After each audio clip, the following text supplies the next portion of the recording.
হঠকারী জাতি আল্লাহর নিকটে তওবা করে ক্ষমা প্রার্থনার পরিবর্তে স্বয়ং সালেহ আলাইহিসসালামকে হত্যা করার সিদ্ধান্ত নেয়।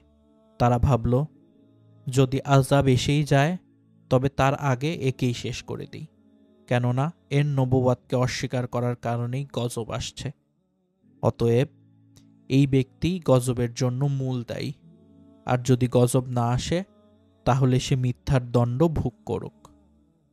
কওমের ৯ জন নেতা এ নিকৃষ্ট ষড়যন্ত্রের নেতৃত্ব দেয়। তাদের এই চক্রান্তের বিষয় সূরা নমলে বর্ণিত হয়েছে এভাবে: সেই শহর ছিল এমন ৯ ব্যক্তি যারা জনপদে অনর্থ সৃষ্টি করে বেড়াত এবং কোনরূপ সংশোধনমূলক কাজ তারা করত না।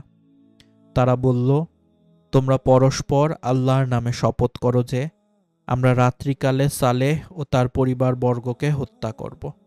অতঃপর তার রক্তের দাবিদারকে আমরা বলে দেব যে আমরা এ হত্যাকাণ্ড প্রত্যক্ষ করিনি, আর আমরা নিশ্চিতভাবে সত্যবাদী।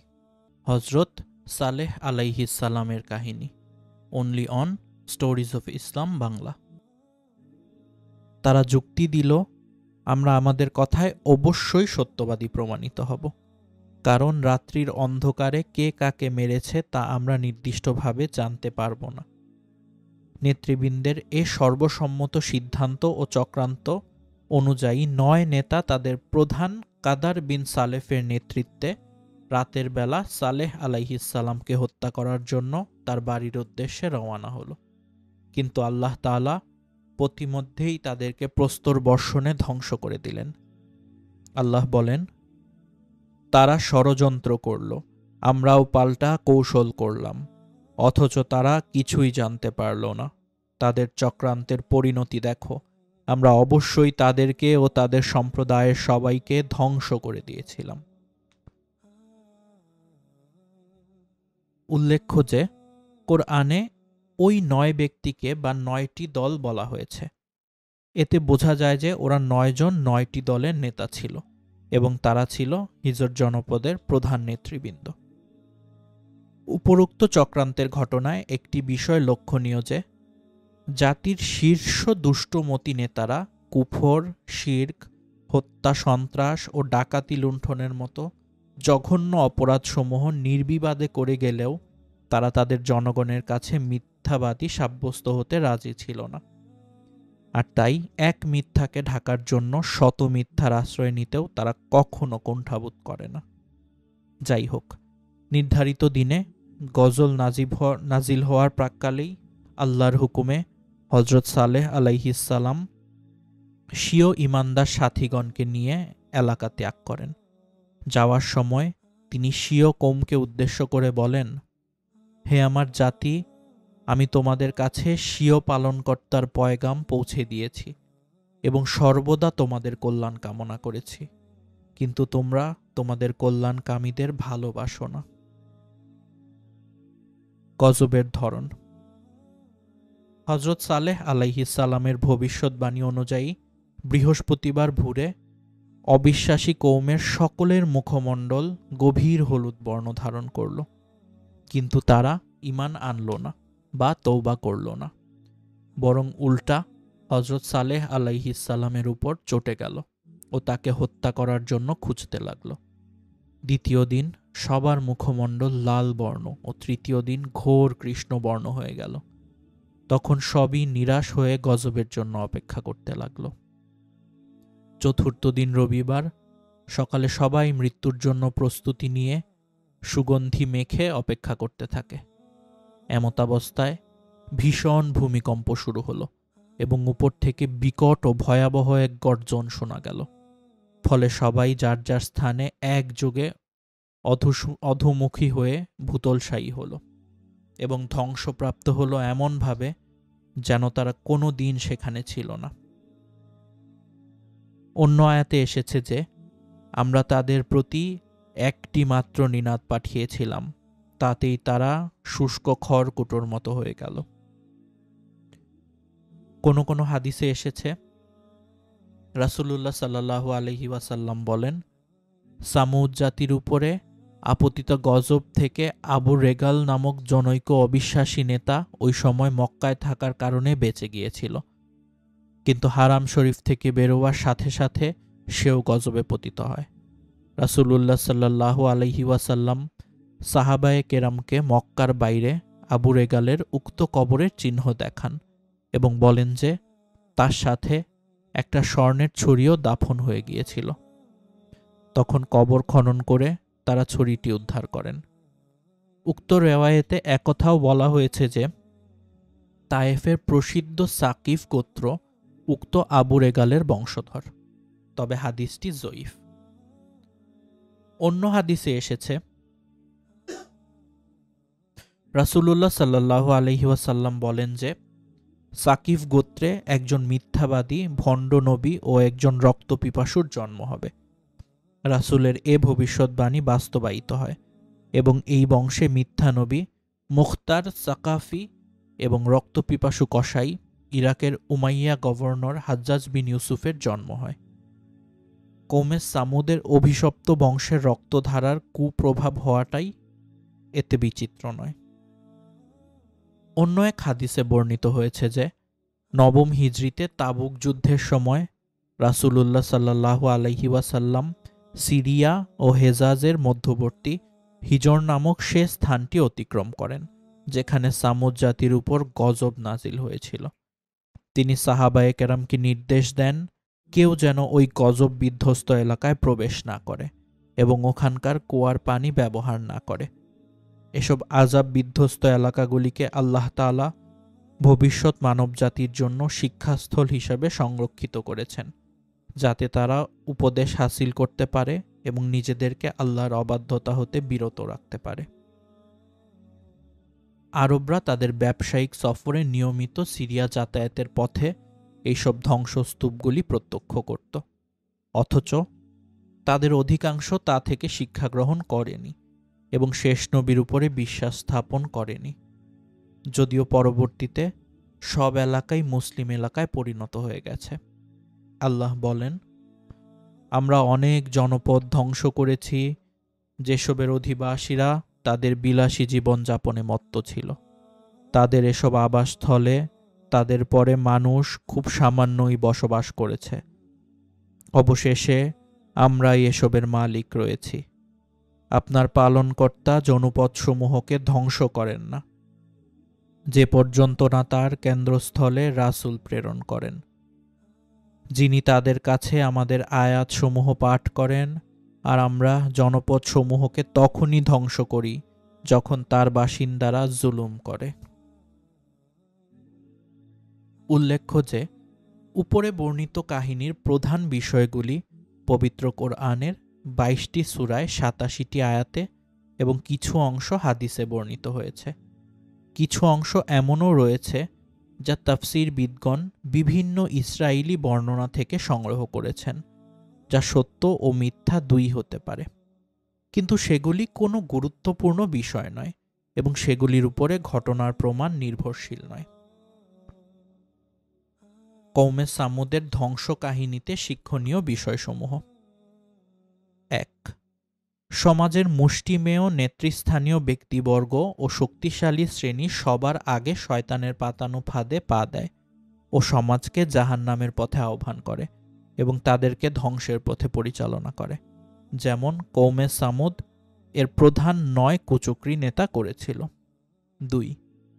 দুর্বল শ্রেণীর লোকেরা সাধারণত অন্যদের আগে আল্লাহ ও আখিরাতে বিশ্বাসী হয় ও এজন্য যে কোনো ত্যাগ স্বীকারে প্রস্তুত হয়ে যায়। ৩. অবিশ্বাসীরা মূলত দুনিয়াবী স্বার্থে আল্লাহ প্রেরিত শরিয়াতে বিশ্বাস ও তদনুযায়ী আমল প্রত্যাখ্যান করে এবং নিজেদের কল্পিত শিরকি আকিদায় বিশ্বাস ও তদনুযায়ী আমলে অগ্রণী ভূমিকা পালন করে এবং তারা সর্বদা তাদের বাপদাদা ও প্রচলিত প্রথার দোহাই দেয়। ৪. নবী ও সংস্কারকগণ সাধারণত উপদেশদাতা হয়ে থাকেন, শাসক নন। ৫. নবী ও সংস্কারকদের বিরুদ্ধে শাসক ও সমাজ নেতাগণ জুলুম করলে সরাসরি আল্লাহর গজব নেমে আসে এবং তা অবশ্যম্ভাবী হয়ে ওঠে। ৬. মানুষকে বিপথে নেওয়ার জন্য শয়তানের সবচাইতে বড় হাতিয়ার হল নারী ও অর্থ সম্পদ। 7. হঠকারী ও পদগর্বী নেতারা সাধারণত চাটুকার ও চক্রান্তকারী হয়ে থাকে ও ঈমানদারগণের বিরুদ্ধে সাময়িকভাবে জয়ী হয়, কিন্তু অবশেষে আল্লাহর কৌশল বিজয়ী হয় এবং কখনো কখনো তারা দুনিয়াতেই আল্লাহর গজবে সম্পূর্ণরূপে ধ্বংস হয়ে যায়, আর আখেরাতের আযাব হয় তার চাইতে কঠিনতর। 8. আল্লাহ পাক তার বান্দাকে নেমত রাজি দান করেন তাকে পরীক্ষা করার জন্য। শুকরিয়া আদায় করলে সে আরও বেশি পায়, কিন্তু কুফরি করলে সে ধ্বংস হয় এবং উক্ত নেয়ামত তার কাছ থেকে ছিনিয়ে নেওয়া হয়। 9. অহংকারীদের অন্তর শক্ত হয়, তারা এলাহি গজব প্রত্যক্ষ করার পরেও তাকে তাচ্ছিল্য করে। যেমন 9 নেতা একদিন গজবে ধ্বংস হলেও অন্যরা তওবা না করে তাচ্ছিল্য করেছিল, ফলে অবশেষে চতুর্থ দিন তারা সবাই ধ্বংস হয়ে যায়। 10. আল্লাহ জালেম জনপদকে ধ্বংস করেন অন্যদের শিক্ষা গ্রহণের জন্য। 11. আল্লাহ সংশোধনকামী জনগণকে কখনোই ধ্বংস করেন না এবং সংশোধনকামী জনপদকে কখনোই ধ্বংস করেন না। 12. কখনো মাত্র একজন বা দুজনের কারণে গোটা সমাজ ধ্বংস হয়ে যায়। সালেহ আলাইহিস সালামের উষ্ট্রি হত্যাকারী ছিল মাত্র 2 জন। অতএব মুষ্টিমেয় কুচক্রীদের বিরুদ্ধে বৃহত্তর সমাজকে সদা সতর্ক থাকতে হবে। 13. কুচক্রীদের কৌশল আল্লাহ ব্যর্থ করে দেন, কিন্তু তারা বুঝতে পারে না। যেমন সামুদ কওমের নেতারা বুঝতে না পেরে অযথা দম্ভ করেছিল। 14. আল্লাহ মানুষকে সঠিক পথে ফিরিয়ে আনার জন্যই দুনিয়াতে ছোটখাটো শাস্তির আস্বাদন করিয়ে থাকেন ও তাদেরকে ভয় দেখান। 15. সত্য ও মিথ্যার দ্বন্দ্বে অবশেষে সত্যসেবীদেরই জয় হয়, যেমন হযরত সালেহ আলাইহিস সালাম ও তার দুর্বল ঈমানদার শ্রেণীর লোকেরা এলাহি গজব থেকে নাজাত পেয়ে বিজয়ী হয়েছিলেন ও মিথ্যার পূজারী শক্তিশালীরা ধ্বংস হয়েছিল। বিসমিল্লাহির রহমানির রহিম। হযরত ইব্রাহিম আলাইহিস সালামের কাহিনী, only on stories of Islam Bangla. কাহিনী শুরু করার আগে আপনাদেরকে একটি রিকোয়েস্ট, প্লিজ আমাদের চ্যানেলটিকে সাবস্ক্রাইব করে দিবেন নতুন নতুন স্টোরি শোনার জন্য। ধন্যবাদ। ইব্রাহিম আলাইহিস সালাম ছিলেন হযরত নূহ আলাইহিস সালাম এর সম্ভবত 11তম অধস্তন পুরুষ। নূহ থেকে ইব্রাহিম পর্যন্ত প্রায় 2000 বছরের ব্যবধান ছিল। হযরত সালেহ আলাইহিস সালামের প্রায় 200 বছর পরে ইব্রাহিমের আগমন ঘটে। ঈসা থেকে ব্যবধান ছিল 1700 বছর অথবা প্রায় 2000 বছরের। তিনি ছিলেন আবুল আম্বিয়া বা নবীগণের পিতা এবং তার স্ত্রী সারা ছিলেন উম্মুল আম্বিয়া বা নবীগণের মাতা। তার স্ত্রী সারার পুত্র হযরত ইসহাক এর পুত্র ইয়াকুব আলাইহিস সালামের বংশধর বনু ইসরাইল নামে পরিচিত এবং অপর স্ত্রী হাজেরার পুত্র হযরত ইসমাইল আলাইহিস সালামের বংশে জন্ম নেন বিশ্বনবী ও শেষ নবী হযরত মুহাম্মদ সাল্লাল্লাহু আলাইহি ওয়াসাল্লাম, যার অনুসারীগণ উম্মতে মুহাম্মাদি বা মুসলিম উম্মাহ বলে পরিচিত। বাবেল হতে তিনি ক্যানআনে ফিলিস্তিন হিজরত করেন। সেখান থেকে বিবি সারার বংশজাত নবীগণের মাধ্যমে আশপাশে সর্বত্র তাওহীদের দাওয়াত বিস্তার লাভ করে। অপর স্ত্রী হাজেরার পুত্র ইসমাইলের মাধ্যমে বায়তুল্লাহ ও তার আশপাশ এলাকায় তাওহীদের প্রচার ও প্রসার হয় এবং অবশেষে এখানেই সর্বশেষ ও শ্রেষ্ঠ নবী মুহাম্মদ সাল্লাল্লাহু আলাইহি ওয়াসাল্লামের আগমন ঘটে।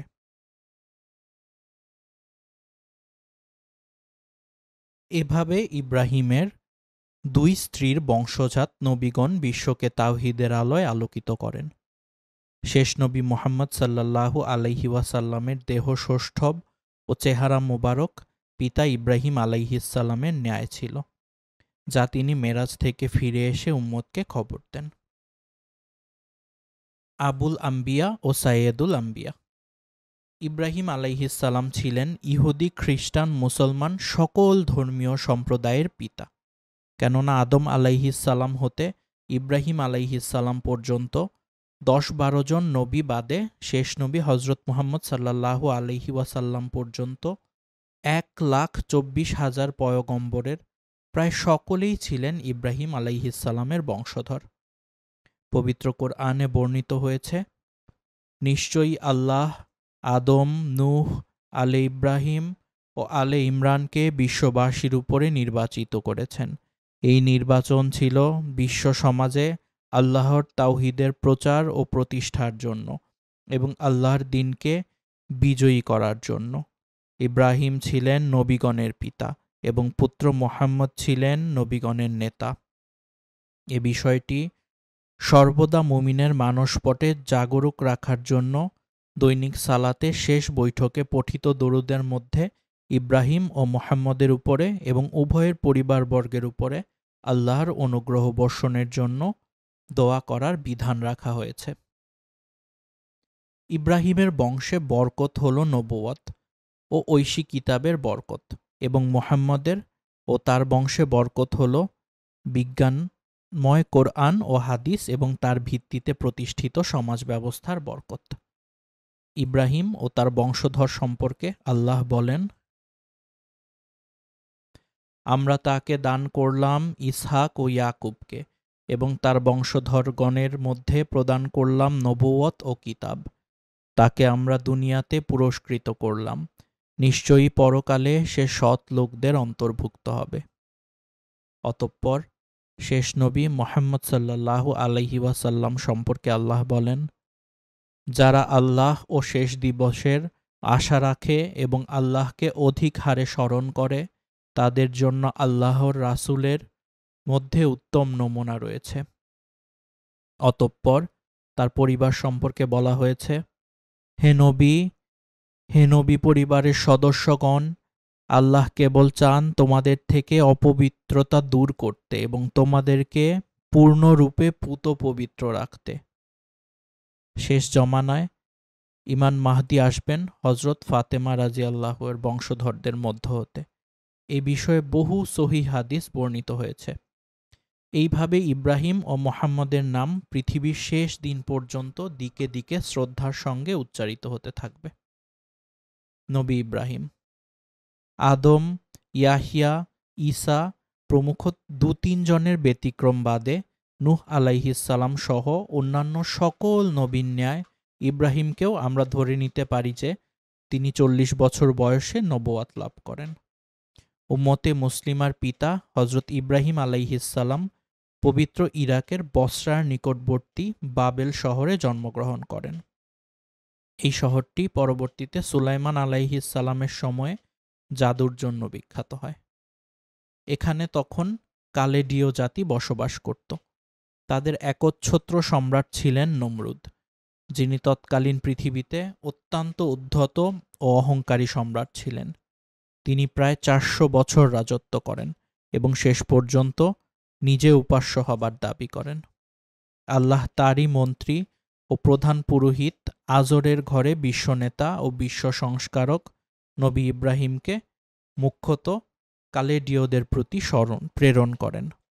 ইব্রাহিমের নিজ পরিবারের মধ্যে কেবল সহধর্মিণী সারা ও ভ্রাতুষ্পুত্র লূত মুসলমান হন। স্ত্রী সারা ছিলেন আদিমাতা বিবি হাওয়ার পরে পৃথিবীর শ্রেষ্ঠ সুন্দরী মহিলা। তিনি ১২৭ বছর বয়সে হেব্রনে মৃত্যুবরণ করেন ও সেখানেই কবরস্থ হন। সারার মৃত্যুর পরে ইব্রাহিম কান্তুরা বিনতে ইয়াকতিন ও হাজুন বিনতে আমিন নামে পরপর ২ জন নারীকে বিয়ে করেন এবং ৬+৫=১১টি সন্তান লাভ করেন। তিনি প্রায় ২০০ বছর জীবন পান বলে কথিত আছে।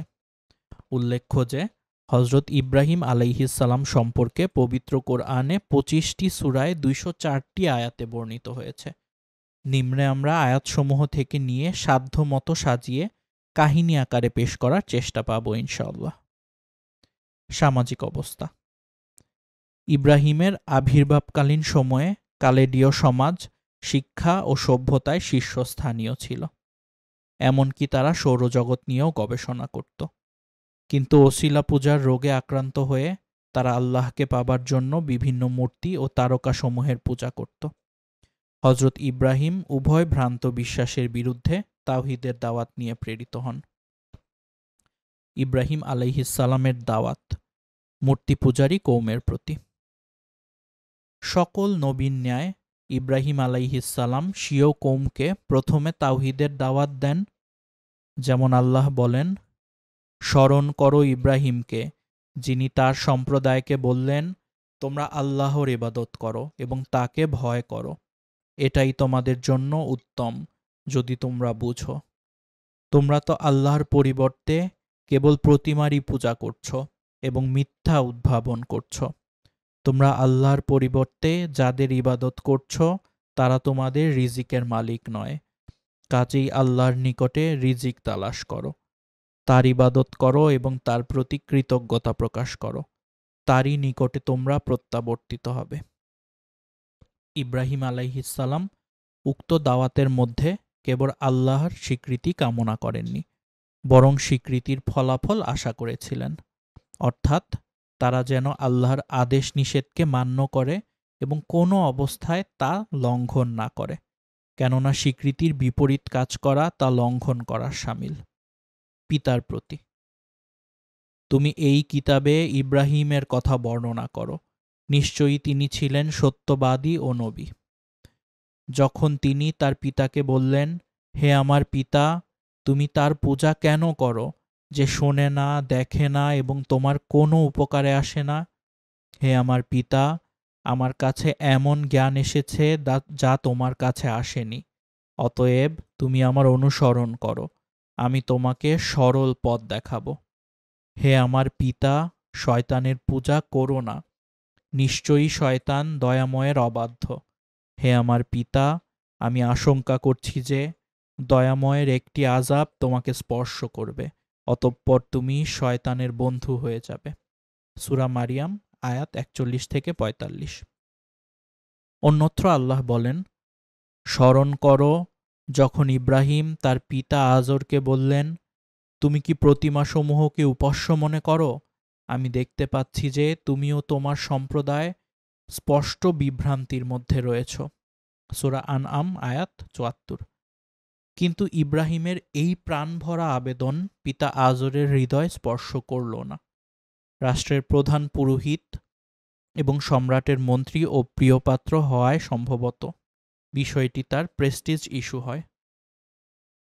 যেমন আল্লাহ বলেন, যখন তাকে বলা হয় আল্লাহকে ভয় করো, তখন তার সম্মান তাকে পাপে স্ফীত করে, অতএব তার জন্য জাহান্নামই যথেষ্ট, আর নিঃসন্দেহে তা হল নিকৃষ্টতম ঠিকানা।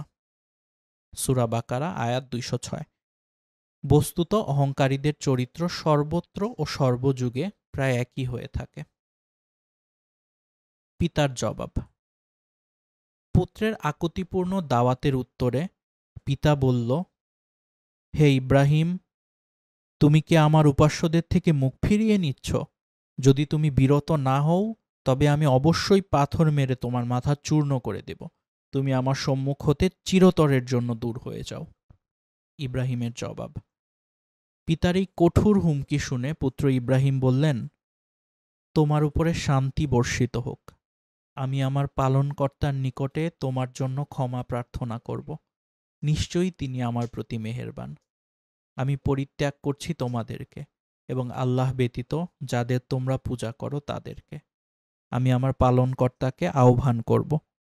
আশা করি আমার পালনকর্তাকে আহ্বান করে আমি বঞ্চিত হব না। সূরা মারিয়াম আয়াত ৪৭-৪৮। পিতাকে ও নিজ সম্প্রদায়কে একত্রে দাওয়াত। আল্লাহ বলেন, আর তাদেরকে ইব্রাহিমের বৃত্তান্ত শুনিয়ে দিন, যখন সে স্বীয় পিতা ও সম্প্রদায়কে ডেকে বলল, তোমরা কিসের পূজা করো? তারা বলল, আমরা প্রতিমার পূজা করি এবং সর্বদা এদেরকেই নিষ্ঠার সাথে আঁকড়ে থাকি। সে বলল, তোমরা যখন আহ্বান করো তখন তারা শোনে কি? অথবা তারা তোমাদের উপকার বা ক্ষতি করতে পারে কি? তারা বলল, না, তবে আমরা আমাদের বাপদাদাদের থেকে পেয়েছি, তারা এরূপই করত। ইব্রাহিম বলল, তোমরা কি তাদের সম্পর্কে ভেবে দেখেছ? যাদের তোমরা পূজা করে আসছ, তোমরা এবং তোমাদের পূর্ববর্তী পিতৃপুরুষেরা, তারা সবাই আমার শত্রু, বিশ্ব পালনকর্তা ব্যতীত, যিনি আমাকে আহার দেন ও পানীয় দান করেন। যখন আমি পীড়িত হই, তখন তিনিই আমাকে আরোগ্য দান করেন, যিনি আমার মৃত্যু ঘটাবেন, অতঃপর পুনর্জীবন দান করবেন। আশা করি শেষ বিচারের দিন তিনি আমার ত্রুটি বিচ্যুতি ক্ষমা করে দিবেন। হে আমার পালনকর্তা, আমাকে প্রজ্ঞা দান করো এবং আমাকে সৎ কর্মশীলদের অন্তর্ভুক্ত করো এবং আমাকে পরবর্তীদের মধ্যে সত্যভাষী করো। তুমি আমাকে নিয়ামতপূর্ণ জান্নাতের উত্তরাধিকারীদের অন্তর্ভুক্ত করো। হে প্রভু, তুমি আমার পিতাকে ক্ষমা করো, তিনি তো পথভ্রষ্টদের অন্তর্ভুক্ত। হে আল্লাহ, পুনরুত্থান দিবসে তুমি আমাকে লাঞ্ছিত করো না, যে দিনে ধন সম্পদ ও সন্তান সন্ততি কোনো কাজে আসবে না। কিন্তু যে ব্যক্তি সরল হৃদয় নিয়ে আল্লাহর কাছে আসবে, ওই দিন আল্লাহ ভীরুদের নিকটবর্তী করা হবে। ওই দিন জান্নাত আল্লাহ ভীরুদের নিকটবর্তী করা হবে এবং জাহান্নাম বিপদগামীদের সামনে উন্মোচিত করা হবে। ওই দিন তাদেরকে বলা হবে, তারা কোথায় যাদেরকে তোমরা পূজা করতে আল্লাহর পরিবর্তে? তারা কি আজ তোমাদের সাহায্য করতে পারে, কিংবা তারা কি কোনরূপ প্রতিশোধ নিতে পারে? অতঃপর তাদেরকে এবং তাদের মাধ্যমে পথভ্রষ্টদেরকে অধোমুখী করে নিক্ষেপ করা হবে জাহান্নামে এবং ইবলিশ বাহিনীর সকলকে। তারা সেখানে ঝগড়ায় লিপ্ত হয়ে বলবে, আল্লাহর কসম, আমরা প্রকাশ্য ভ্রান্তিতে ছিলাম যখন আমরা তোমাদেরকে অর্থাৎ কথিত উপাস্যদেরকে বিশ্বপালকের সমতুল্য গণ্য করতাম। আসলে আমাদেরকে পাপাচারীরাই পথভ্রষ্ট করেছিল। ফলে আজ আমাদের কোনো সুপারিশকারী নেই এবং কোনো সহৃদয় বন্ধুও নেই। হায়, যদি কোনো রূপে আমরা পৃথিবীতে ফিরে যাবার সুযোগ পেতাম, তাহলে আমরা ঈমানদারগণের অন্তর্ভুক্ত হয়ে যেতাম। নিশ্চয়ই এ ঘটনার মধ্যে নিদর্শন রয়েছে। বস্তুত তাদের অধিকাংশই বিশ্বাসী ছিল না। নিশ্চয়ই আপনার পালনকর্তা পরাক্রান্ত ও দয়ালু। স্বীয় পিতা ও সম্প্রদায়ের নিকটে ইব্রাহিমের দাওয়াত ও তাদের জবাবকে আল্লাহ অন্যত্র নিম্নরূপে বর্ণনা করেন। যেমন, ইব্রাহিম স্বীয় পিতা ও সম্প্রদায়কে বলল, এই মূর্তিগুলি কি যাদের তোমরা পূজারী হয়ে বসে আছো?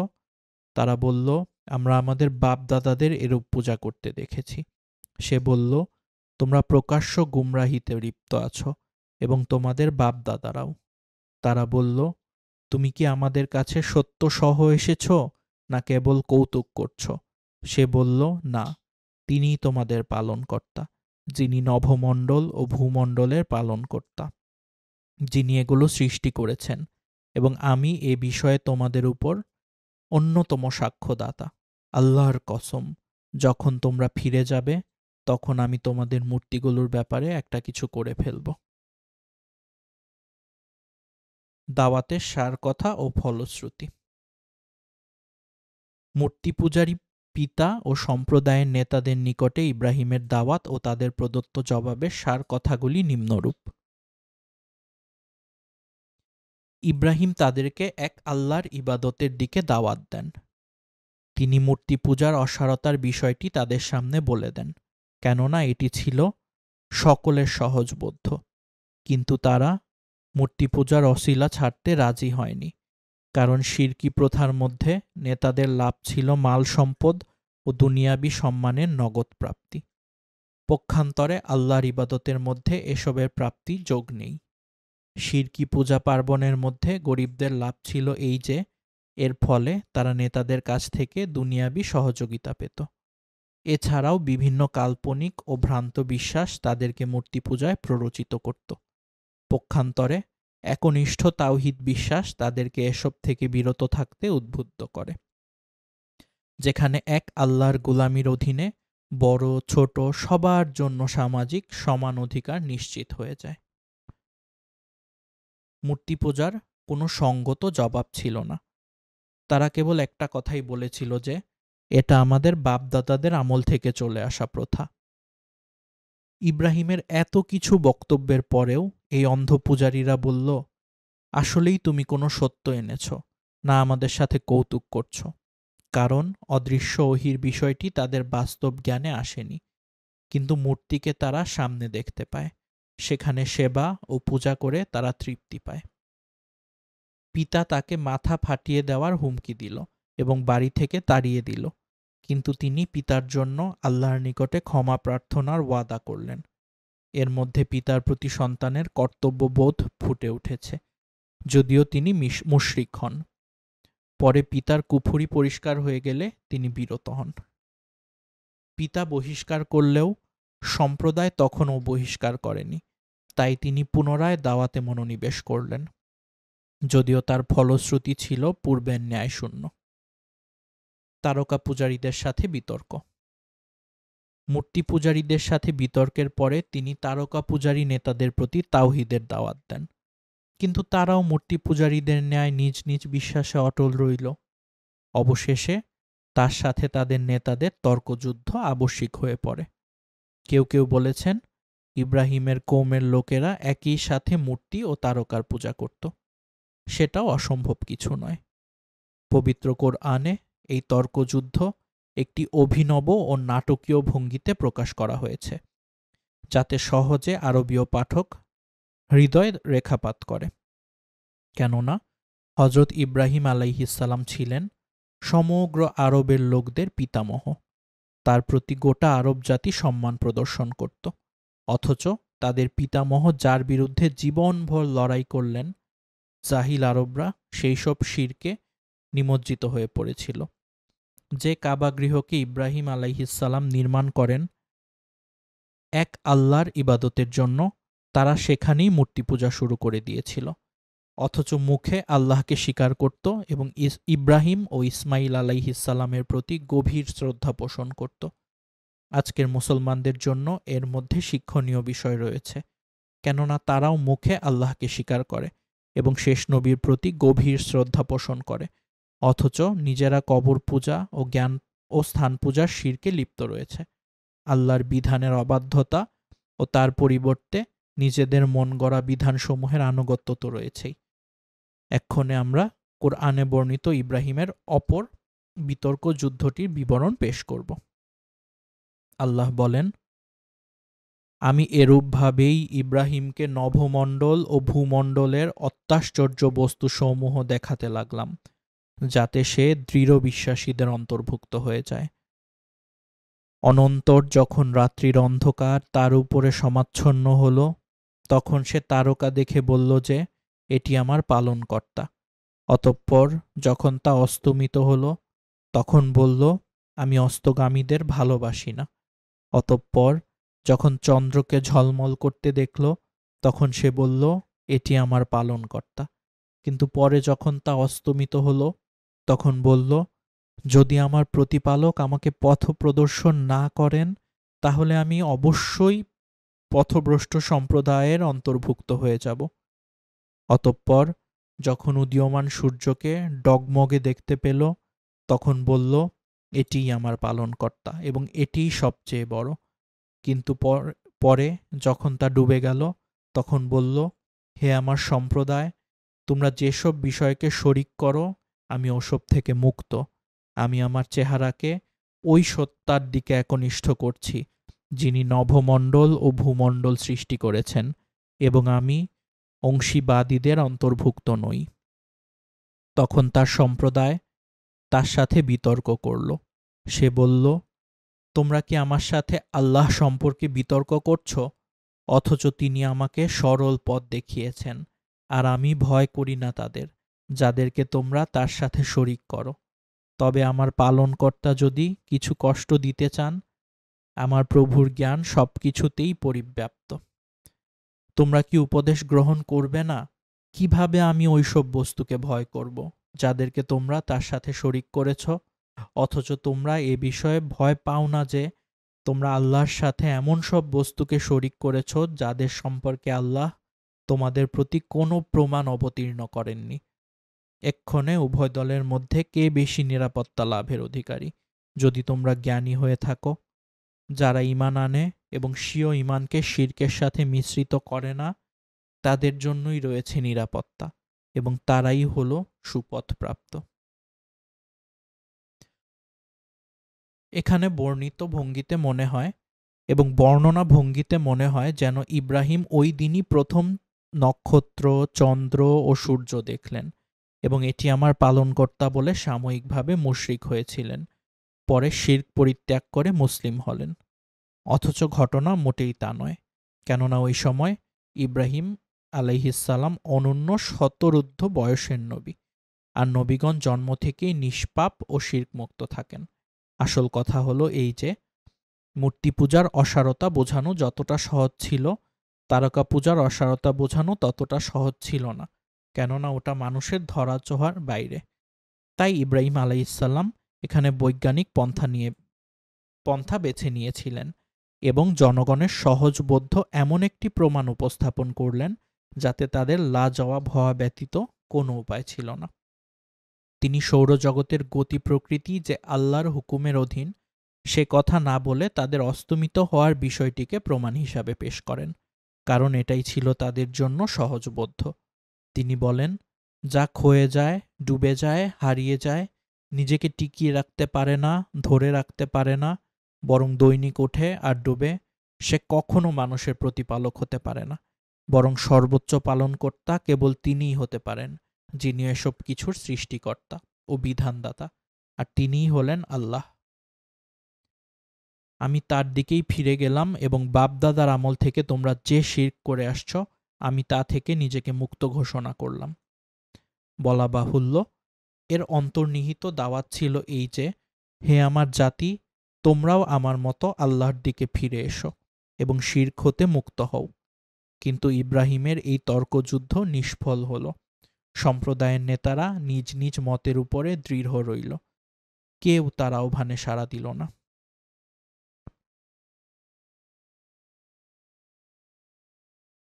একটি সংশয় ও তার জবাব। ৭৫ হতে ৮২ পর্যন্ত ৮টি আয়াতে যে বিষয়গুলি আলোচিত হয়েছে, এটি ইব্রাহিমের শিশুকালে জ্ঞান বুদ্ধির বয়স হবার সময়কার ঘটনা, নাকি নবী হবার পরে তর্কানুষ্ঠান, এ বিষয়ে বিদ্বানগণ মতভেদ করেছেন। ইবনু জারির প্রথমোক্ত মত পোষণ করেন। তিনি এ বিষয়ে আলী ইবনে তালহার সূত্রে ইবনু আব্বাস রাজিয়াল্লাহুর বর্ণনা পেশ করেছেন, তবে এই বর্ণনাটির সনদ জয়ীফ। মুহাম্মদ ইবনু ইসহাক বর্ণিত কিছু অলৌকিক ঘটনা উল্লেখিত হয়েছে যা উক্ত মতকে সমর্থন করে। যেমন বাদশাহ নমরুদ যখন জানতে পারেন যে অচিরেই একটি পুত্র সন্তান জন্মলাভ করবে যে তার রাজ্য হারানোর কারণ হবে, তখন তিনি নবজাতক সকল পুত্র সন্তানকে হত্যা করার নির্দেশ জারি করেন। ইব্রাহিমের মা তখন একটি পাহাড়ের গোপন গুহায় লুকিয়ে ইব্রাহিমকে প্রসব করেন এবং ইব্রাহিম একাকী সেখানে বড় হন। ইব্রাহিমের এক আঙ্গুল দিয়ে দুধ বের হতো, এক আঙ্গুল দিয়ে মধু বের হতো ও এক আঙ্গুল দিয়ে পানি বের হতো। এভাবে তিনি সেখানে ৩ বছর কাটান। তারপর তিনি সেখান থেকে বের হয়ে এসে মাকে বলেন, আমার প্রভু কে? মা বললেন, নমরুদ। তিনি বললেন, নমরুদের প্রভুকে? তখন মা তাকে চড় মারলেন এবং তিনি বুঝলেন এটিই হলো সেই ছেলে যার সম্পর্কে বাদশাহ নমরুদ আগেই স্বপ্ন দেখেছেন। সুদ্দি, জাহাক প্রমুখের বরাতে কাসাইশীয় কাসাসুল আম্বিয়ার মধ্যে এ ধরনের অনেক অলৌকিক ঘটনা বর্ণনা করেছেন। অতঃপর ইব্রাহিম গুহা থেকে বের হয়ে প্রথম তারকা দেখলেন, তারপর চন্দ্র দেখলেন, তারপর সূর্য দেখলেন। অতঃপর সবকিছুর ডুবে যাওয়া দেখে নিজেই সিদ্ধান্ত নিলেন যে প্রকৃত পালনকর্তা তিনি, যিনি এগুলোকে সৃষ্টি করেছেন। ইবনু জারির দলিল এনেছেন ইব্রাহিমের এ কথা দ্বারা, যেখানে তিনি বলেছেন, যদি আমার প্রতিপালক আমাকে পথ না দেখান তাহলে অবশ্যই আমি পথভ্রষ্টদের অন্তর্ভুক্ত হয়ে যাব। ইবনু কাসির বলেন, বরং সঠিক কথা এই যে ইব্রাহিমের উপরোক্ত ঘটনা ছিল তার কওমের সাথে একটি তর্কানুষ্ঠান মাত্র। এটি কখনোই তার শিশুকালের ঘটনা নয় এবং তিনি ক্ষণিকের তরেও কখনো মুশরিক হননি, কেননা তার সম্পর্কে আল্লাহ বলেন, নিশ্চয়ই ইব্রাহিম ছিলেন একজন উম্মত এবং আল্লাহর প্রতি অনুগত ও একনিষ্ঠ, আর তিনি কখনোই মুশরিকদের অন্তর্ভুক্ত ছিলেন না। তাছাড়া প্রত্যেক মানব শিশুই জন্মগতভাবে আল্লাহর প্রতি একনিষ্ঠ থাকে। যেমন আল্লাহ বলেন, আমি আমার বান্দাদের সৃষ্টি করি আল্লাহর প্রতি একনিষ্ঠ হিসেবে। সাধারণ মানব শিশু যদি এরূপ হয়, তাহলে শিশু ইব্রাহিম কেন মুশরিক হবেন? আর এটা যে কৌমের নেতাদের সাথে তার একটি তর্কানুষ্ঠান ছিল, তার বড় প্রমাণ এই যে ৮০ নং আয়াতে বলা হয়েছে, তার কৌম তার সাথে বিতর্ক করল। তাছাড়া তর্ক শেষে তিনি তাদের উদ্দেশ্যে বললেন, হে আমার সম্প্রদায়, তোমরা যেসব বিষয়কে শরিক করো, আমিও সেসব থেকে মুক্ত। বলা বাহুল্য, তারকা পূজারী নেতাদের সাথে ইব্রাহিম আলাইহিসসালামের বিতর্কের ঘটনাটি কোরআন অত্যন্ত উঁচুমানের আলংকারিক ভঙ্গিতে বর্ণনা করেছে, যা একটি বাস্তব ও অতুলনীয় বাণীচিত্রের রূপ ধারণ করেছে। যেমন ইব্রাহিম আলাইহিসসালাম উক্ত নেতাদের বলেছেন, তোমাদের ধারণা অনুযায়ী ধরে নিলাম আকাশের ওই নক্ষত্র, চন্দ্র ও সূর্য সকলেই আমার রব, কিন্তু ওরা যে ডুবে গেল, যারা নিজেরা ডুবে যায়, তারা আমাকে বা তোমাদেরকে কিভাবে রক্ষা করবে? অতএব আমি তোমাদের শিরকি আকিদা হতে মুক্ত। আমি এদের সৃষ্টিকর্তা আল্লাহর প্রতি একনিষ্ঠ ও অনুগত রইলাম। তোমরাও এদিকে ফিরে এসো। যেমন কিয়ামতের দিন আল্লাহ মুশরিকদের ডেকে বললেন, তোমাদের ধারণা অনুযায়ী আমার শরিকরা কোথায়? অর্থাৎ তোমাদের দাবি অনুযায়ী ওরা আমার শরিক, অথচ আল্লাহর কোনো শরিক নেই। হজরত ইব্রাহিম আলাইহিসসালামের কাহিনী। Only on stories of Islam Bangla. Ibrahim মূর্তি ভাঙলেন। জ্ঞানীদের ইশারাই যথেষ্ট, কিন্তু মানুষ যখন কোনো কিছুর প্রতি অন্ধ ভক্তি পোষণ করে, তখন শত যুক্তিও কোনো কাজ দেয় না। ফলে ইব্রাহিম ভাবলেন, এমন কিছু একটা করা দরকার যাতে পুরা সমাজ নড়ে ওঠে ও ওদের মধ্যে হুঁশ ফিরে আসে। সাথে সাথে তাদের মধ্যে তাওহিদি চেতনার উন্মেষ ঘটে। সে মতে তিনি সম্প্রদায়ের কেন্দ্রীয় দেব মন্দিরে গিয়ে মূর্তিগুলো ভেঙে ফেলার সংকল্প করলেন। ইব্রাহিম আলাইহিসসালামের সম্প্রদায় বছরের একটা বিশেষ দিনে উৎসব পালন করত ও সেখানে নানারূপ অপচয় ও অশোভন কাজ করত। যেমন আজকাল প্রবৃত্তি পূজারী ও বস্তুবাদী লোকেরা করে থাকে কথিত সংস্কৃতির নামে। এইসব মেলা সঙ্গত কারণেই কোনো নবীর যোগদান করা সম্ভব নয়। কৌমের লোকেরা তাকে উক্ত মেলায় যোগদানের আমন্ত্রণ জানালো, কিন্তু তিনি অসুস্থতার অজুহাত দেখিয়ে সেখানে যেতে অপারগতা প্রকাশ করলেন। অতঃপর তিনি ভাবলেন, আজকের এই সুযোগে আমি ওদের দেব মন্দিরে প্রবেশ করে মূর্তিগুলোকে ভেঙে চুরমার করে দেব, যাতে ওরা ফিরে এসে ওদের মিথ্যা উপাস্যদের অসহায়ত্বের বাস্তব দৃশ্য দেখতে পায়। হয়তোবা এতে তাদের অনেকের মধ্যে হুঁশ ফিরবে এবং আল্লাহর প্রতি ঈমান জাগ্রত হবে ও শিরক থেকে তওবা করবে। অতঃপর তিনি দেবালয়ে ঢুকে পড়লেন ও দেবদেবীদের দিকে লক্ষ্য করে বললেন, তোমাদের সামনে এত নজর ন্যায় ও ভোগ নৈবেদ্য রয়েছে, অথচ তোমরা তা খাচ্ছ না কেন? কি ব্যাপার, তোমরা কথা বলছো না কেন? তারপর তিনি ডান হাতে রাখা কুড়াল দিয়ে ভীষণ জোরে আঘাত করে সব কিছুকে গুঁড়িয়ে দিলেন, তবে বড় মূর্তিটাকে পূর্বাবস্থায় রেখে দিলেন, যাতে লোকেরা তার কাছে ফিরে যায়। মেলা শেষে লোকজন ফিরে এলো এবং যথারীতি দেব মন্দিরে গিয়ে প্রতিমাগুলোর অবস্থা দেখে হতবাক হয়ে গেল। তারা বলাবলি করতে লাগলো, এটা নিশ্চয়ই ইব্রাহিমের কাজ, কেননা তাকেই আমরা সবসময় মূর্তি পূজার বিরুদ্ধে বলতে শুনি। অতঃপর ইব্রাহিমকে সেখানে ডেকে আনা হলো এবং জিজ্ঞেস করল, হে ইব্রাহিম, তুমি কি আমাদের উপাস্যদের সাথে এরূপ আচরণ করেছ? ইব্রাহিম বললেন, বরং এই বড় মূর্তিটাই এ কাজ করেছে, নইলে এদেরকে জিজ্ঞেস করো, যদি তারা কথা বলতে পারে। সম্প্রদায়ের নেতারা একথা শুনে লজ্জা পেল এবং মাথা নিচু করে বলল, তুমি তো জানো যে এরা কথা বলে না। তিনি বললেন, তোমরা কি আল্লাহর পরিবর্তে এমন কিছুর ইবাদত করো যা তোমাদের উপকারও করতে পারে না, ক্ষতিও করতে পারে না? তিনি আরও বললেন, তোমরা এমন বস্তুর পূজা করো যা তোমরা নিজ হাতে তৈরি করো, অথচ আল্লাহ তোমাদেরকে ও তোমাদের কর্মসমূহকে সৃষ্টি করেছেন। ধিক তোমাদের জন্য এবং আল্লাহ ব্যতীত তোমরা যাদের পূজা করো ওদের জন্য। তোমরা কি বোঝো না